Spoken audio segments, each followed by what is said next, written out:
Olá, começamos agora mais um Frente a Frente. O nosso convidado hoje é o Gesonias da Silva, que é presidente do Conselho Estadual de Saúde de Alagoas, a instância de deliberação do Sistema Único de Saúde de caráter permanente e deliberativo, que tem como missão o acompanhamento, o monitoramento das políticas públicas de saúde aqui no Estado. E dentro dessa atividade do Conselho, ele também está discutindo os 25 anos de instalação do Conselho Estadual de Saúde aqui em Alagoas, como também os 30 anos do SUS. E nesse sentido, o Conselho tem realizado, nesse segundo semestre, várias atividades envolvendo agentes de saúde pública aqui no Estado, prefeitos, o poder público em geral, o Estado em geral. Portanto, nós vamos falar sobre esses assuntos, mas também sobre as expectativas das instituições que exercem o controle social aqui no Brasil com relação às eleições presidenciais. O que é que se espera desse momento político que é decisivo para os destinos da nação.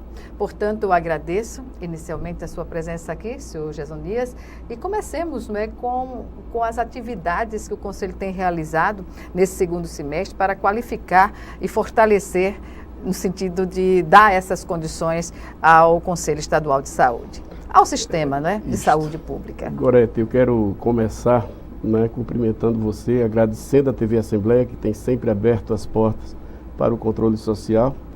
Não é a primeira vez que aqui eu estou, e dizer que para o Conselho é um momento realmente muito especial. Coincidiu que quando assumi a presidência do Conselho Estadual de Saúde em 2017, além dos desafios naturais, que era reestruturar o SES, nós tínhamos algumas deficiências, até eu citei aqui em algum momento. Graças a Deus superamos muitas delas, principalmente a reestruturação do controle social em Alagoas, já que naquele momento eu tinha dito a você que Alagoas tinha quase 40% das cidades sem conselhos de saúde. E a legislação ela é clara quando diz que os controles social na sua formação, na sua plenitude funcionando, não é possível ele deixar de existir, porque senão a gestão do SUS ela fica inviabilizada, já que a Constituição do sistema, ela prevê que, primeiro, os municípios e estados têm que ter o Fundo Estadual de Saúde, em segundo, o Conselho Estadual de Saúde, o Conselho Estadual como os municipais de saúde, o terceiro são os planos de saúde, e é aquele plano que tem que ser apresentado pelos gestores, e então faz parte de toda a estrutura do funcionamento do Sistema Único. E você não podia aceitar que quase a metade dos municípios de Alagoas estivesse sem conselhos. Qual é a realidade hoje? Hoje, graças a Deus, nós reduzimos para 5%. Então, praticamente... uma redução substancial. Foi uma vitória. Nós conseguimos que o nosso primeiro projeto era, primeiro, efetivar os conselhos, segundo, capacitá-los, e em terceiro momento seria fortalecê-los. Nós já estamos na terceira etapa nesses 2 anos, tá certo? Aliado a isso, nós tentamos estruturar e conseguimos também a própria estrutura do Conselho para oferecer esse serviço. Em que sentido? Nós temos hoje assessoria jurídica, que não tinha, nós temos uma assessoria de planejamento com um técnico muito bom, que é o Joelito, é um professor de economia e de saúde, é um camarada que tem todo um know-how e uma história fabulosa, ajudou a construir inclusive o SUS, trabalhou por muito tempo no Ministério da Saúde, apesar de ser alagoano, de Satuba. Enfim, nós aperfeiçoamos a nossa máquina administrativa, com bons técnicos. Também levamos para lá equipamentos, viaturas novas, trocamos todos para a rede de informação. Enfim, demos essa condição para que funcionasse. Temos uma equipe técnica com a nossa secretária executiva, a Fátima Carnauba, também muito boa. Enfim, está tudo azeitadozinho. Precisava apenas agora colocar a máquina para andar na velocidade que nós planejamos. E o fortalecimento foi uma coisa impressionante, porque você não pode imaginar o controle social forte sem o Ministério Público ao lado. Por quê? Porque todos os conselhos, apesar do gestor ser obrigado a mantê-los, a dar garantia de funcionamento, mas infelizmente ainda tem gestor que não tem a boa vontade de fazer com que o Conselho funcione bem para fiscalizá-lo. para acompanhar o planejamento da sua administração. E, na verdade, no administração. final das contas, até facilita a gestão pública. Há situações em que, por força da caneta, não é possível viabilizar a solução de um problema e, com o Ministério Público e o Conselho junto, não tem como você fugir. Muitas vezes, até uma questão de recursos que impede o município ou o Estado de atuar, e com o Conselho e junto com o Ministério Público determinando essa utilização, isso acontece naturalmente. Né? Exatamente. E foi isto que nós convencemos tanto ao MP para estar junto conosco, quanto aos próprios gestores. E dentro do planejamento de várias ações alusivas aos 25 anos do SES, nós elaboramos dois seminários. Tá certo? Foi realizado na primeira macro, em Arapiraca, no dia 21, e o outro em Maceió. Então, tivemos em Arapiraca, como foi a realização? Foi destinado a que segmento? Não, só conselhos de movimentos sociais. Conselhos de saúde e movimentos sociais. Trouxemos os movimentos sociais para dentro também do controle social. Porque nós entendemos que... É o termômetro, a ponta, né, do sistema. Assim, você faz um evento com o movimento social, você vai ouvir do quilombola, necessidades deles lá, a política pública de saúde dele. Se chega, se não chega. Negligenciada às vezes. Então, eles é quem sabe. Eu ouvi, por exemplo, dos albinos, eles dizerem que, rapaz, olha, nós temos falta às vezes de creme hidratante, creme labial. Até insumos básicos. A assistência, porque quando ele não tem acesso a esses determinados produtos, eles terminam tendo câncer de pele e precisando de uma atenção maior. E algo que pode ser evitado. Então, nós temos que incluir né, na pauta de discussão de política pública as particularidades desse povo. Ouvimos, por exemplo, das mulheres vítimas de violência, que nós trouxemos também para conversar, a reclamação delas dizendo o seguinte: presidente, a mulher, quando ela sofre um abuso sexual, ela é violentada mais de uma vez. Por quê? Aí eu perguntei por quê. Ela disse, olha, você imagina o que nós já sofremos o abuso do marginal, levam a gente para a maternidade Santa Mônica para tomar aquele coquetel para garantir a imunidade dela. Depois ela vai ter que ir para uma delegacia, fazer um laudo, vai para o IML também. Então, em cada canto que ela chega é uma humilhação, quando poderia ter em um lugar só para centralizar centro de atenção às mulheres vítimas. E o momento é interessante porque quem sabe o Hospital da Mulher não cumpre esse papel. Então, esse encontro com os movimentos começou a dizer, olha, vamos transformar isso em uma proposta. Já levamos para o governador do estado para ele logo centralizar em um lugar só, para que a mulher, quando ela chegue, já saia com laudo, já saia com os exames, já saia medicada e não ficar peregrinando, porque ela já tá fragilizada e não tem porquê. Então, o encontro com os movimentos sociais, ele foi muito importante por isso. Né? Os quilombolas dizer, rapaz, os negros têm anemia falciforme e às vezes também nós temos dificuldade. Então, cada segmento, também, os índios, né? Então foi muito bom esse encontro. E ao Ministério Público, a cobrança foi dele fazer o papel de guardião da lei. Né, guardião e dar segurança para que o Conselho vá lá e atue verdadeiramente. Pois é, e dentro desse contexto, senhor Josenias, eu ainda indago por que a Constituição não deliberou ao Ministério Público se pronunciar sem que tenha que ser provocado. Né?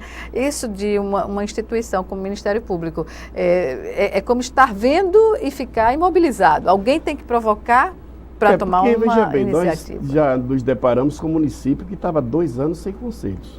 E a lei diz que sem conselho o gestor não pode gerir o recurso do SUS, recurso público. Tem que ter o controle social ao lado.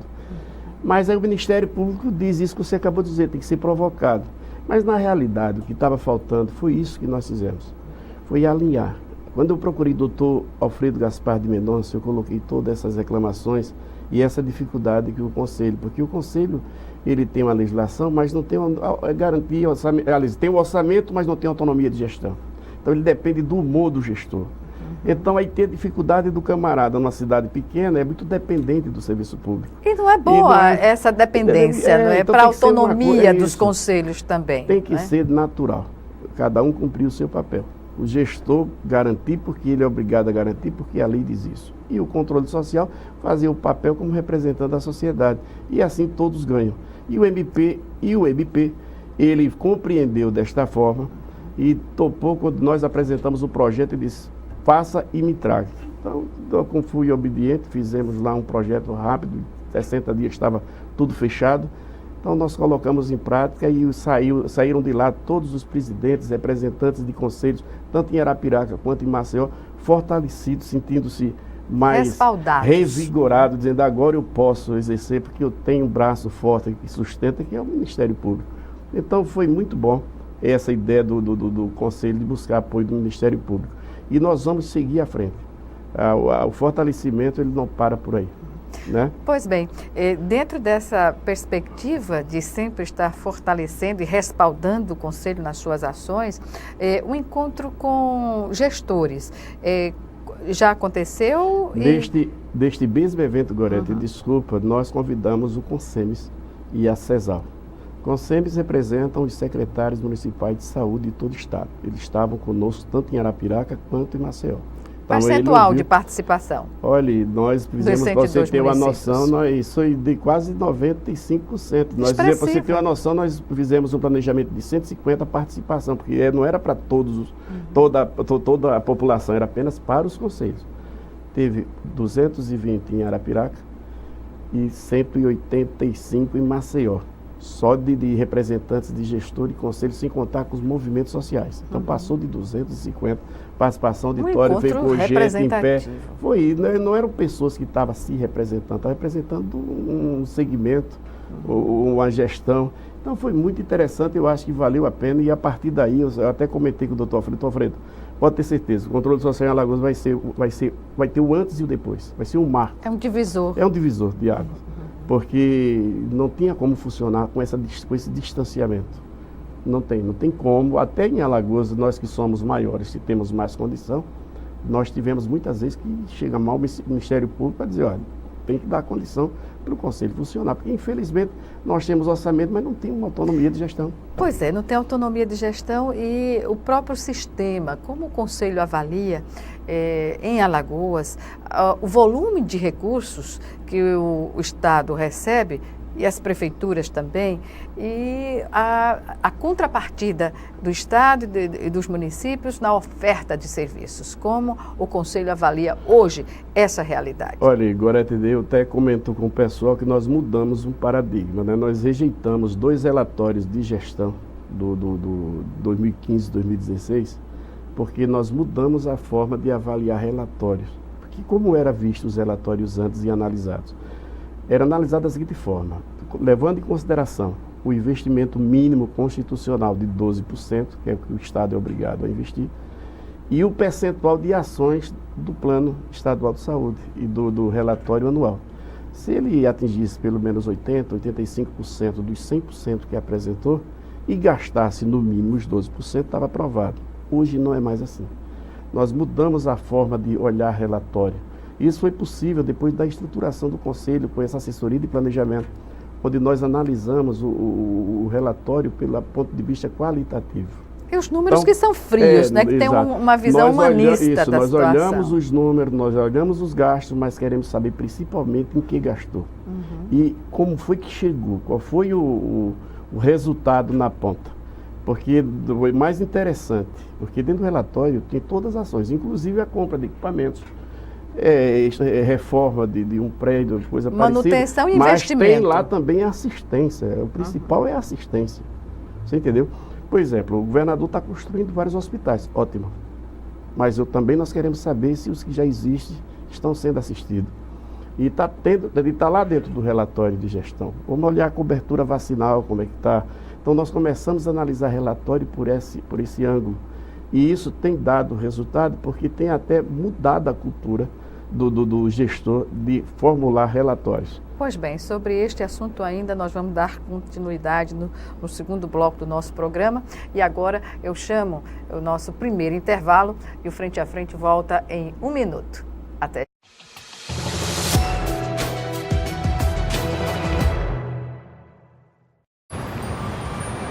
Quando fiquei sabendo que tinha tuberculose, imaginei, é o fim. Mas logo descobri, tuberculose tem cura. Se parar o tratamento, a doença pode voltar, mais forte. Família, amigos, profissionais de saúde, todos juntos contra a tuberculose. É bom saber que eu não estou sozinho. Em caso de tosse por mais de 3 semanas, procure uma unidade de saúde. Pode ser tuberculose e o tratamento precisa ser feito até o fim.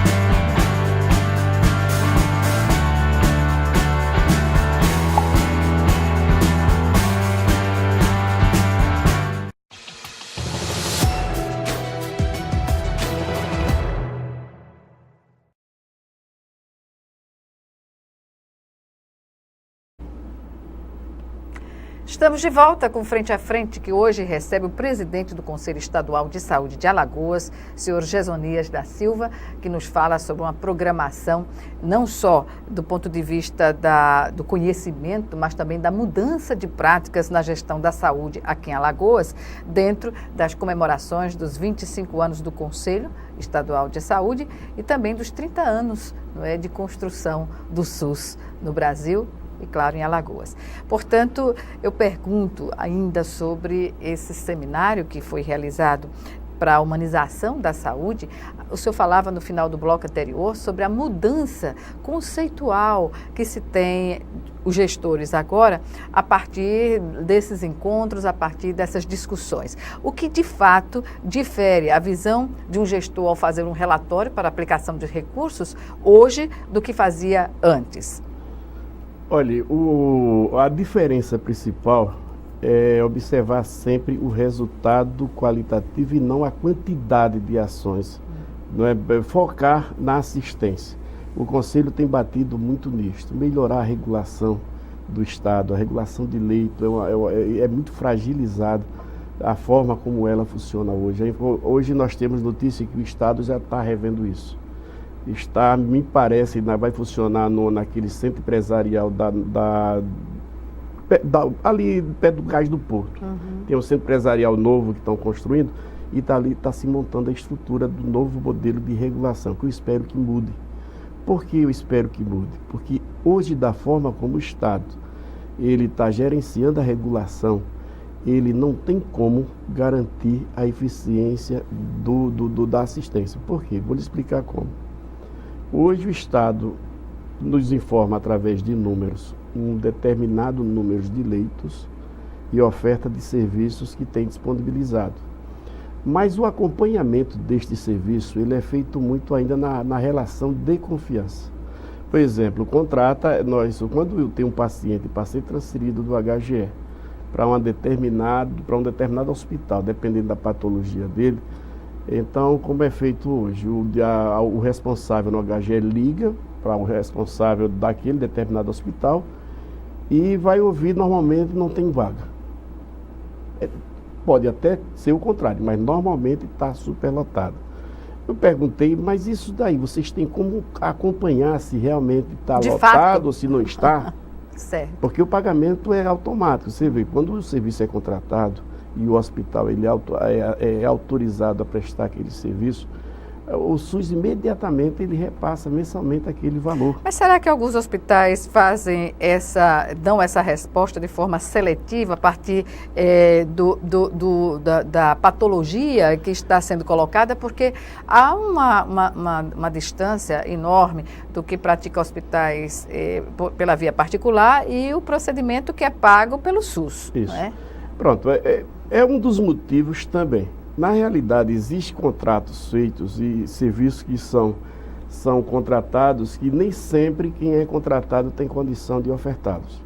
E me perguntam, mas por que aceito? Não digo que não tem condição por motivo simples. Nós tivemos agora há pouco com o pessoal da nefrologia. O pessoal foi pedir um ponto de pauta para tratar de nefropatia pediátrica, que tem tido muito problema. Nós já tínhamos tratado com oncologia e entrou também na pauta a nefrologia. O Estado tem alguns serviços de hospitais, o Hospital Chama, o Afra Barbosa, o Cenefron aqui, o Hospital do Açúcar, Santa Casa, que presta esse tipo de serviço. Usineiros, resultado. Ao ouvir um profissional médico do Hospital do Açúcar, falando sobre as dificuldades que é prestar aquele serviço. Uma delas é a oferta do especialista. O nefrologista, pediatra, existem poucos no Brasil. Como existem poucos pediatras em geral. Exato, né? Imagine uma especialidade dentro da pediatria. Isso. Aí o que ocorre? O Estado faz o contrato. Quando chega na oferta para a pediatria, termina ele usando o TFD e sendo atendido fora do Estado. Então o Estado gasta duas vezes. Gasta com o pagamento desse serviço que não existe e vai pagar de novo a despesa de viagem, com passagem, ajuda de custo e tudo mais. Agora você pergunta, e o hospital não sabia? Sabia. Sabia, e o próprio Estado talvez ele também soubesse.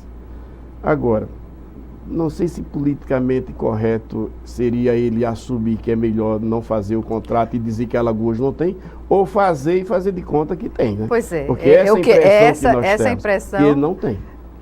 A cardiopatia pediátrica passou por um problema parecido. Morria crianças quase todo mês, porque não tinha. Até que o Hospital do Coração fez esse projeto. Foi feito um convênio, um contrato de serviço com a Fundação Acordial, com o Hospital do Coração. Foi feita a Casa do Coraçãozinho. Uma fortuna, eu posso até questionar hoje o valor do contrato, mas eu não posso questionar a eficiência e a necessidade. Exatamente. Porque resolveu um problema que morria criança. Tinha quase 80 crianças na fila.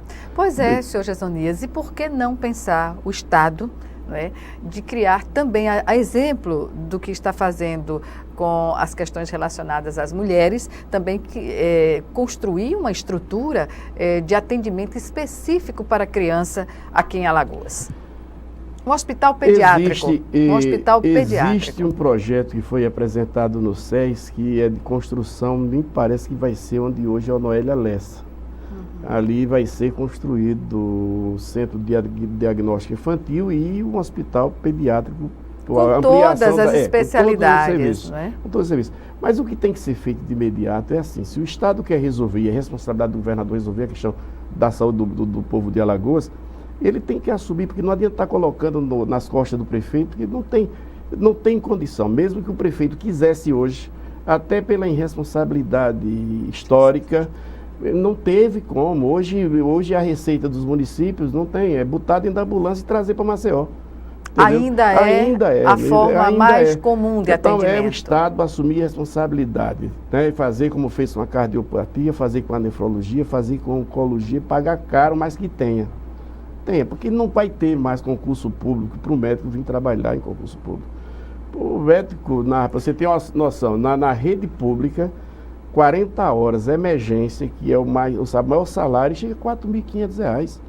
Um profissional, um neurocirurgião, um cardiologista, um cirurgião cardíaco. Essa relação ele não vai participar salarial de concurso público, ele vai porque ele até quer prestar serviço. Mas é insignificante o salário. Entendeu? Então, eu preciso que o Estado faça como fez. Vamos pagar, porque dinheiro tem.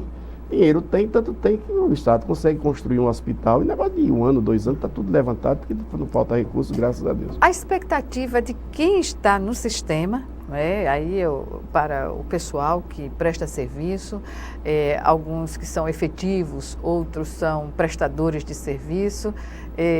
Nessa condição, como o Conselho avalia a dinâmica do trabalho que envolve no Estado ou nos municípios efetivos e prestadores de serviço? Isso ainda é um problema que causa, na atividade fim, muito problema no atendimento? Olha, a descentralização do Serviço Público de Saúde já tinha trazido essa mistura de realidades. Nós já temos aqui dentro da CESAL, dentro das secretarias municipais, servidores públicos federal. O pessoal da FUNASA, que trabalha na antiga SUCAM, hoje quase todos trabalham na própria CESAL ou na Secretaria Municipal de Saúde. Ali você já tem duas realidades de salários. Você tem um federal que ganha muito e o municipal e estadual ganha pouco. Aí, aliado a isso, nós temos hoje mais de 45% de mão de obra precarizada. E não é nem de um lado nem do outro. Aliás, nem contrato tem. Que são os prestadores de serviço. E vamos juntar tudo isto agora com as OS chegando. Então, a partir da reforma? Das construções. Essas novas unidades que são construídas, assim como as UPAs dos municípios, e essas UPAs estão sendo construídas também pelo Estado, elas serão todas gerenciadas por OS, né? Que eu não vou nem discutir a qualidade do serviço, você chega lá é bem atendido e tal, mas a realidade de salário é uma coisa que chama a atenção. E quando você mistura, porque se é um OS gerenciando só servidor da OS, funcionário da OS, tudo bem. Mas se você vai para um hospital, por exemplo, Ibigato Falcão hoje está com OS, certo? Então você vai ter um nível superior da OS recebendo R$ 1.300. E você vai ter um nível superior do Estado, que está dentro do Ibigato Falcão, recebendo 4.500 ou 5 se ele tiver com plantões. Entendeu? Então, difere, e isso cria realmente uma insatisfação, é natural. Né? Uma desarmonia na execução do trabalho. Agora, com relação à eficiência, até porque, sabe, Gorete, para a população, não interessa quem toma conta. Isso é verdade. Ele quer o acesso aos serviços de preferência de qualidade. E quando você chega numa OS, com o perfil de atendimento dela, você se surpreende, se for como é da rede pública, surpreende, porque parece um hospital particular. A recepção organizada, são ambientes limpos normalmente. As injustiças ocorrem dentro da gestão. Pois é, mas por que essa condição de limpeza, não é? Sobretudo no hospital público gerenciado também pelo servidor público, não pode ter esse grau de otimização, não é? Que é público, é nosso, é de todos, não é? O Ibigato Falcão, eu estive conversando uma reunião com o pessoal da OS que vai administrá-lo. Eles me mostraram a planta. E realmente vai ser uma coisa espetacular pela planta que está lá. Vai ser um hospital público com formato de um hospital privado.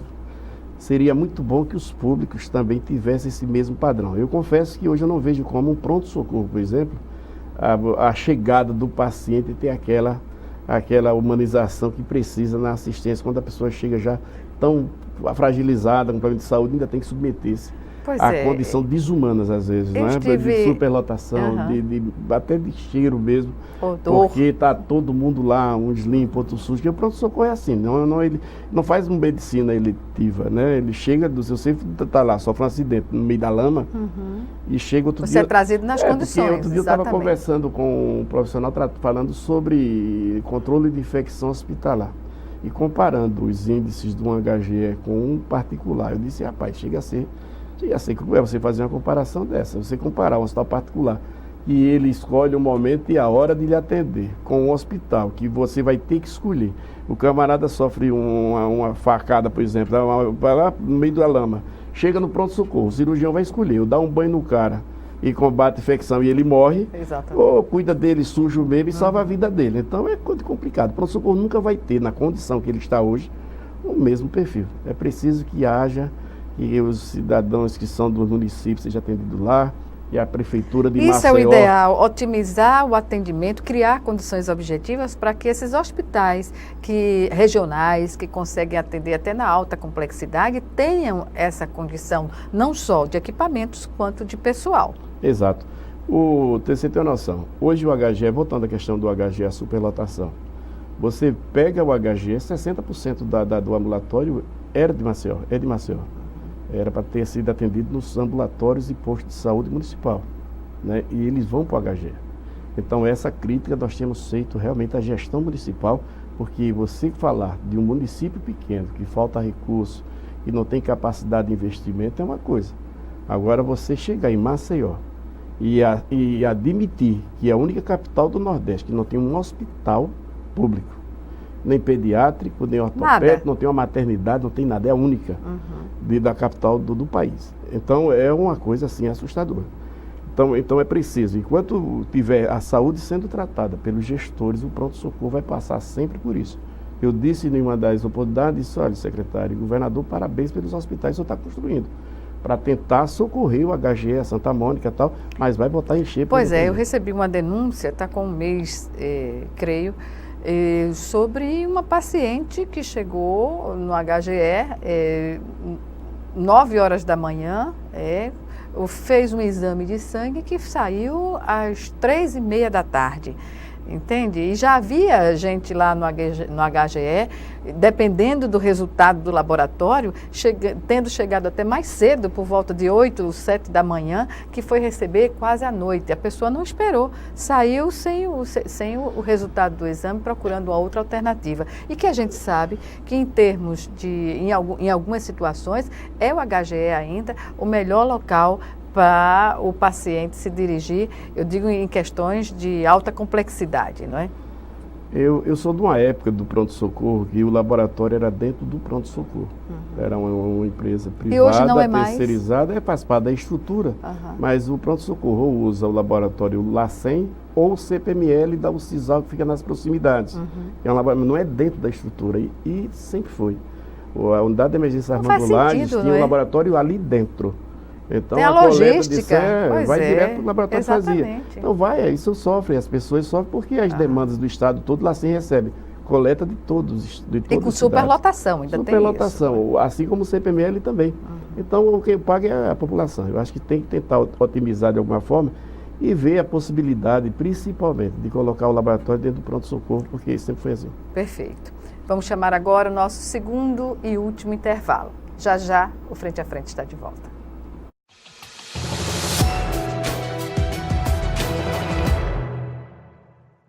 A gente se sente alegre, feliz, esquece de tudo de ruim da vida da gente.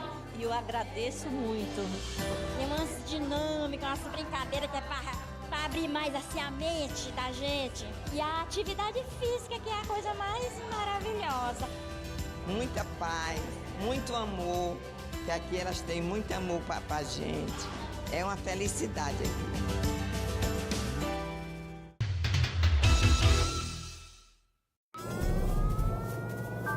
Há mais de 40 anos, um grupo de médicos criou uma organização de emergência médico-humanitária capaz de oferecer ajuda às pessoas em meio a desastres naturais, epidemias ou guerras, atendendo os mais necessitados sem se importar com raça, religião ou ideologia.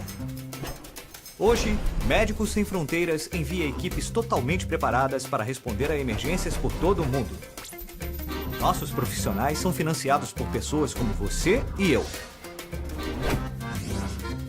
Conheça-nos, participe, apoie, porque juntos chegamos mais longe.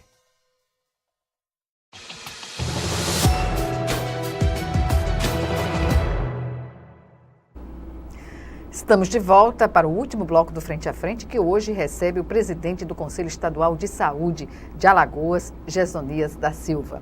Ele que nos falou sobre ações que foram desenvolvidas e continuam sendo desenvolvidas até novembro, não é, para discutir a saúde pública com os gestores, com os atores, não é, as pessoas que atuam na saúde pública no dia a dia aqui em Alagoas. E dentro, claro, num contexto dos 25 anos do Conselho Estadual de Saúde, dos 30 anos de criação do SUS, o Sistema Único de Saúde. Mas falemos agora, pegando justamente carona naquela informação que o senhor deu no último bloco, no último bloco, sobre o impacto da economia na saúde, o cálculo, não é? O custo saúde nos últimos 10 anos, que foi motivo de discussão num debate que foi promovido pelo Conselho também, nesse contexto dos 10 anos, né? Dos 25 anos do Conselho. Esse é um tema que terminou chamando a atenção do Conselho. Por quê? Porque nós começamos a observar que o custo per capita com o gasto na saúde, ele cresceu muito nos últimos 10 anos.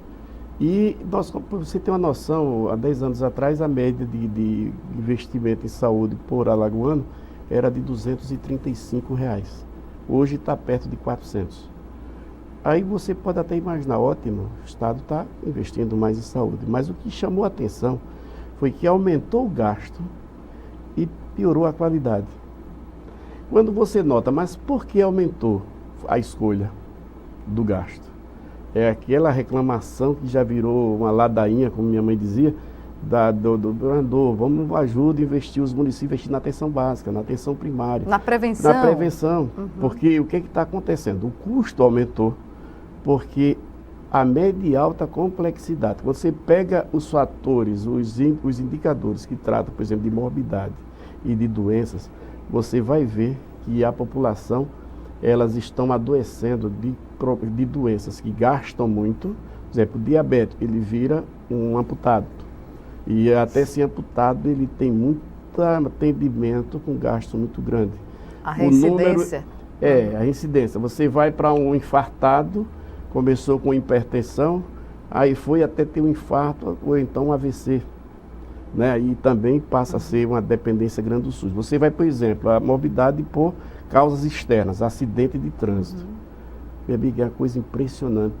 A quantidade de pessoas que o SUS, a quantidade de dinheiro que o SUS gasta com pessoas vítimas de acidentes, por investimentos, outros que é preciso que as ações sejam integradas, né? A educação e por aí vai, para não ter tanto problema. A droga, do jovem morrendo e antes de morrer, causa um custo muito grande para o serviço público. Enfim, então é por isso que aumentou os valores do gasto. É preciso que o Estado ele retome a assistência de forma ascendente. Ou seja, investir na prevenção. Porque o custo está ficando muito elevado e o resultado não está sendo bom. O Estado termina a assistência paliativa, né, mas preparando-se, construindo hospital para as pessoas que morrerem nele. Pois é, investir, por exemplo, no programa Saúde da Família, né? Isso é fundamental. Nas equipes. É outro programa que não tem como continuar nessa linha de corte de financiamento. Porque se existe um programa que dá resultado é o PSF. Mas a gente já sabe, né, que o governo Temer já contingenciou os recursos da saúde por 20 anos. 20 anos. Isso é condenar os pobres à morte. Né? Traduzindo, é praticamente isso. Nós chamamos a EC 95, a Emenda Constitucional 95, de a EC da morte. Porque realmente é para condenar a morte. Porque você nasce gente todo dia, a população aumenta e é natural e tem que aumentar a necessidade de mais investimento. E você congela durante 20 anos, não tem sentido. Aí você vai para o momento atual. Aí você diz, Jezonias, e agora? Temer está saindo. Acabou os problemas? Muito pelo contrário, olha, Deus me ajude que eu esteja enganado. Qual é a expectativa hoje das instituições que fazem o controle social, não é, diante das eleições presidenciais? A gente saiu das eleições gerais e agora um segundo turno que coloca duas propostas bem diferenciadas, mas se a gente fulanizar, a gente pode entender que são duas propostas que podem fazer a diferença, não é, a partir de 2019. Olha, a expectativa, eu quero estar enganado, porque nós estamos agora falando de um governo que apenas contingenciou, congelou o gasto durante 20 anos.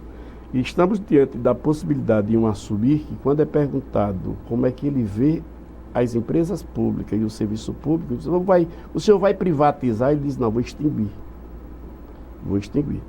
Então, ele não diz o que vai extinguir, mas deu já o mote do que ele pensa sobre serviço público. As minorias terão que se adequar, mas no caso da pobreza não é minoria, né? Exato, exatamente. Aí, resultado, a gente fica, primeiro pelo formato, a modelo dele de gestão, que é muito... Né? O controle social, por exemplo, é a democracia participativa. Será que o controle social vai ter voz? Sobreviver? Eu acho que vai acabar. Porque se depender eu me recuso até a dizer o nome dele, todo mundo sabe, para não fazer propaganda também, mas ele tem dito, do jeito dele é assim, tem que ser, acabou, olha, se adeque porque a conversa é essa, entendeu?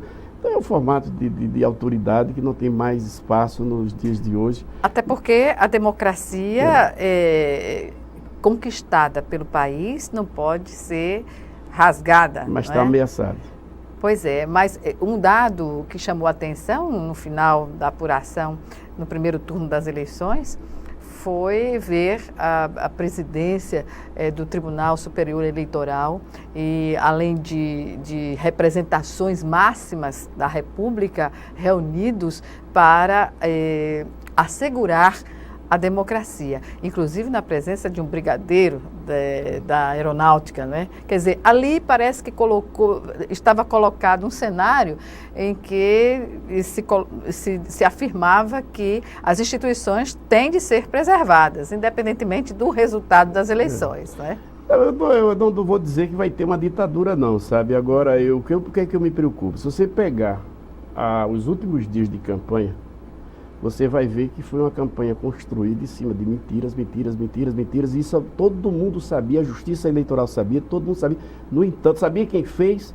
Por exemplo, o filho do camarada espalhou uma notícia ontem de que as urnas estavam com defeito. Tinha sido colocadas para o povo votar já prenha, né? Ou seja, ou então o nome do pai dele não estava. E o TSE descobriu que foi ele que fez.